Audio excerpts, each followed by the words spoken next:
अरे वाह वाह, तरबूजों को खाने में उतना मजा नहीं जितना तरबूजों को नष्ट करने में आ रहा है। यहाँ पर आकर मैंने कोई भी गलती नहीं की। यहाँ पर तो कितनी सारी फसलें खड़ी है खाने के लिए। वो सुअर जंगल से भाग कर आया था। वो प्रत्येक दिन लोगों की फसलों को बर्बाद कर रहा था।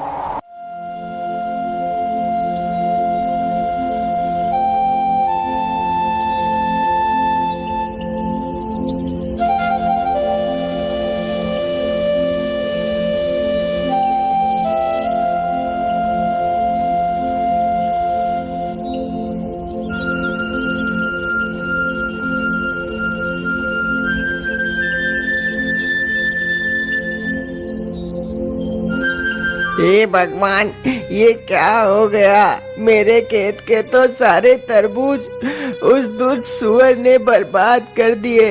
अब मैं क्या करूंगा? अपना पेट कैसे पालूंगा?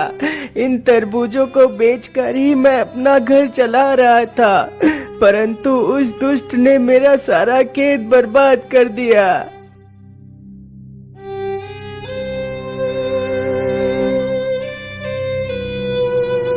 अरे मुन्ना भाया, क्या हुआ?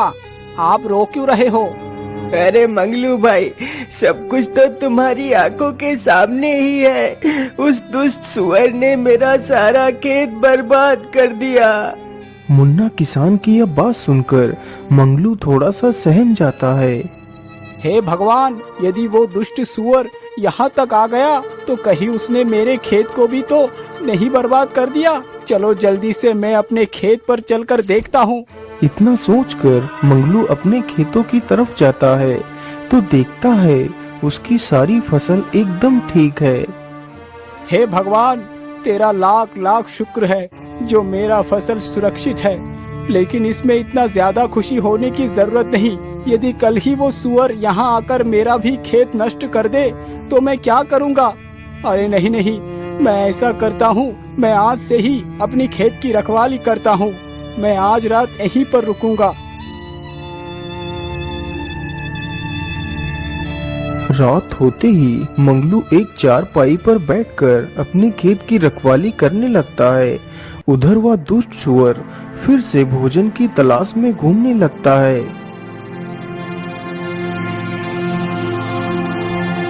इधर तो खाना दिखाई नहीं दे रहा। मैं ऐसा करता हूँ, उधर को ही चलता हूँ जहाँ कल ढेर सारे तरबूज खाए थे। इतना सोचकर सुअर उधर को ही चल देता है जिधर मुन्ना का खेत था। रास्ते में ही मंगलू का भी खेत पड़ता था जिसमें मंगलू ने खरबूजे बो रखे थे। अरे वाह, इधर से कितनी अच्छी खुशबू आ रही है। चलो इधर को ही चलता हूँ। वैसे भी कल तो मैंने तरबूज खाई ही थी, आज कोई नई चीज का स्वाद लेता हूँ। इतना सोचकर सुअर मंगलू के खेत की तरफ बढ़ता है। सामने से सुअर को आता देख मंगलू के पसीने छूट जाते हैं। अरे बाप रे बाप, इतना बड़ा सुअर! इसके दांत तो कितने पैने लग रहे हैं। ये तो कितना खतरनाक है। अरे हट हट, भाग जा भाग दुष्ट सुअर, नहीं तो मैं तुझे मार डालूंगा। इतना बोलकर मंगलू डंडा लेकर सुअर की तरफ बढ़ता है, लेकिन सुअर मंगलू से बिल्कुल भी नहीं डरा। वहाँ से भागना तो दूर, सुअर और उल्टा मंगलू पर हमला करने के लिए आगे बढ़ता है और मंगलू को पूरे खेत में दौड़ाने लगता है। अरे अरे मूर्ख सुअर, तू यहाँ क्या कर रहा है? मेरे ही खरबूजे खाकर मुझ पर ही हमला कर रहा है।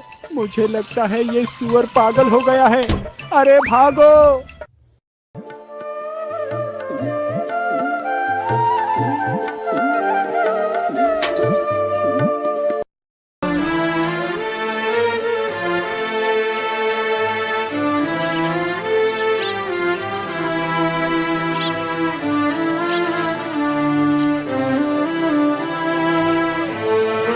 हे भगवान, ये सब क्या हो गया? मेरा सारा खेत उस दुष्ट सुअर ने उजाड़ दिया। अब मैं क्या करूंगा?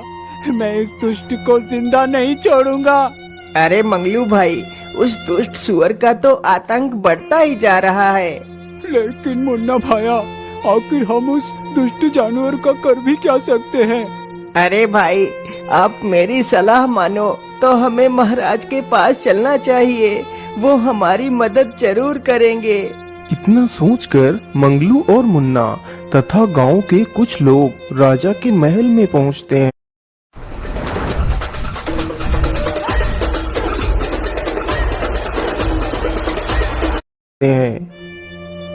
महाराज, हमारी सहायता कीजिए, हमें बचा लीजिए महाराज। अरे आप लोग शांत हो जाइए, बोलिए आप लोगों की क्या तकलीफ है। राजा के पूछने पर गांव के सभी लोग बारी बारी से राजा को उस सुअर के बारे में बताते हैं। आप लोग शांत हो जाइए। मंत्री जी, उस सुअर ने जिस जिस को भी नुकसान किया है उसे 10-10 सोने की मोहरें दे दी जाए और पूरे राज्य में ये घोषणा करवा दो, जो कोई भी उस सुअर को जिंदा या मुर्दा लाकर मुझे देगा तो मैं उसे मुंह मांगा इनाम दूंगा। राजा का आदेश होते ही सैनिक पूरे राज्य में घूम घूम कर घोषणा करने लगते हैं। सुनो सुनो सुनो, हमारे राज्य में एक दुष्ट सुअर घुस आया है। यदि कोई भी इंसान उस सुअर को जिंदा या मुर्दा पकड़कर महाराज के सामने पेश करेगा तो महाराज उसे मुंह मांगा इनाम देंगे।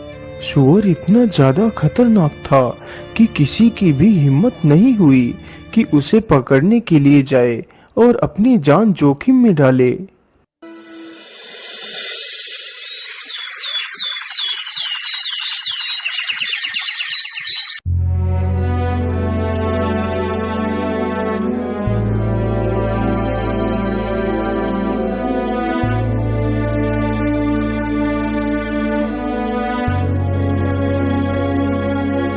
अरे मंत्री जी, क्या आपने राज्य में मेरी घोषणा नहीं सुनाई?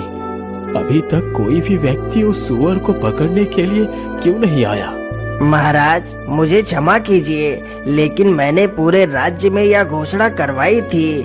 महाराज, मुझे लगता है वह सुअर बहुत खतरनाक है, इसलिए कोई भी व्यक्ति जानबूझकर अपनी जान को जोखिम में नहीं डालना चाहता।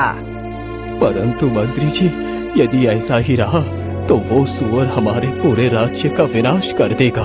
महाराज, उस सुअर को पकड़ना या फिर मारना किसी आम आदमी के बस की बात नहीं है।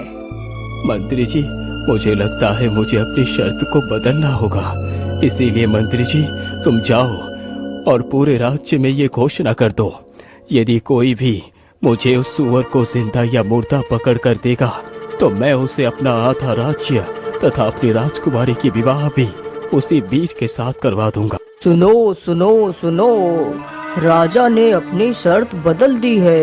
अब यदि कोई इंसान उस सुअर को जिंदा या मुर्दा लाकर राजा को देगा तो राजा उसे अपना आधा राज्य दे देगा तथा अपनी पुत्री का विवाह उसी के साथ कर देगा।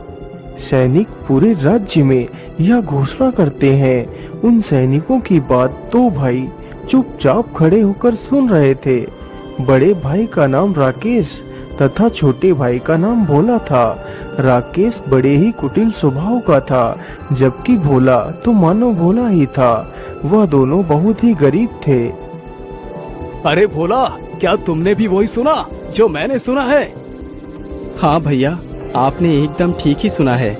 अब तो मैं ही उस सुअर को मार कर लाऊंगा और राजकुमारी से विवाह कर बन जाऊंगा इस राज्य का राजा।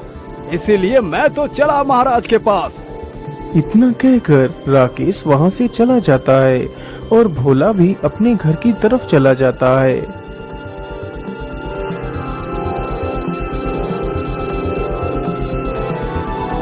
महाराज, मैं लाऊंगा उस दुष्ट सुअर को मारकर।